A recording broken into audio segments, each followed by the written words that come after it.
So a client came to us and they had just received the one letter. The one letter that nobody in the spousal sponsorship process ever wants to see. And this wasn't just a simple request for another document. No, this was way more serious. And this is it.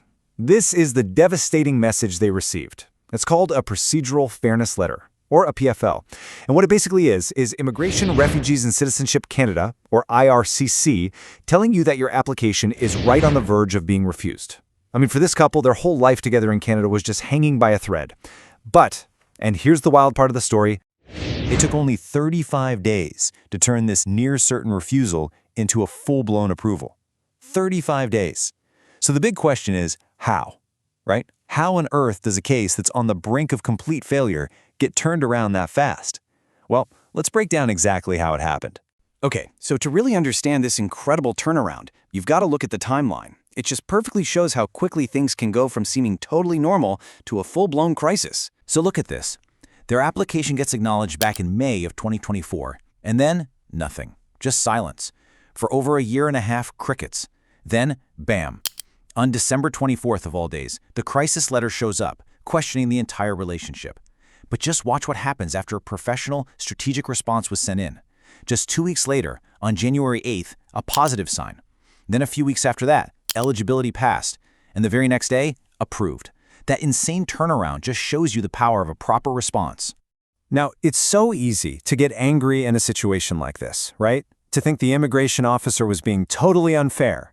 But here's what's really interesting. The problem wasn't the officer. It was a fundamental misunderstanding of who needs to prove what in this process. This is the question that so many people ask themselves. I mean, they're in a real, loving relationship, they've filled out the forms, so why in the world would an officer doubt them? The answer, it turns out, lies in a concept that is absolutely critical to understand in any immigration application. So the crucial point is this: the burden of proof is on you, the applicant. It is your job and your job alone to prove the marriage is real. The officer's job isn't to assume you're telling the truth and then look for reasons to doubt you. No, their job is to look at the evidence you gave them and decide if it meets the standard. In this couple's case, the problem wasn't that their marriage was fake. The problem was that their application completely failed to prove it was real. And this is exactly what officers are trained to look for. These are the common red flags that can trigger that dreaded letter. Things like a weak relationship timeline, not enough chat logs, or maybe photos that don't really show you're integrated with each other's family and friends. A huge one is a lack of joint finances where you'd expect to see them. Even simple things like inconsistencies in dates or not explaining important cultural context, all of that can raise serious doubts.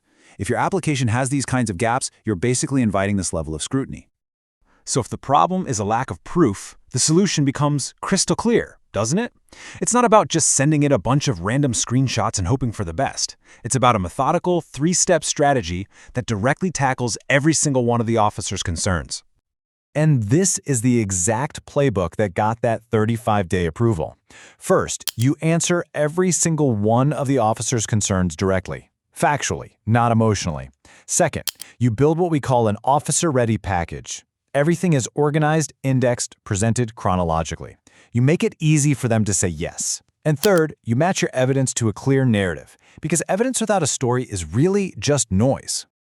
So if we boil this whole case down to one single essential takeaway, for anyone who's sponsoring a loved one, it's this. It's a lesson about the danger, the incredible danger of making assumptions when the stakes are this high.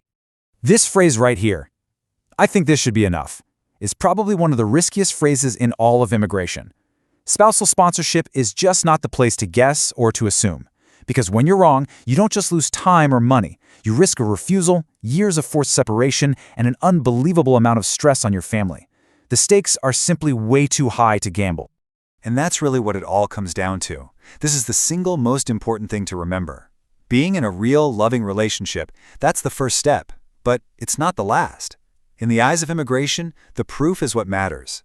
So the question you really should be asking yourself isn't just, is my relationship real? It's, does my application prove it to a total stranger beyond any reasonable doubt?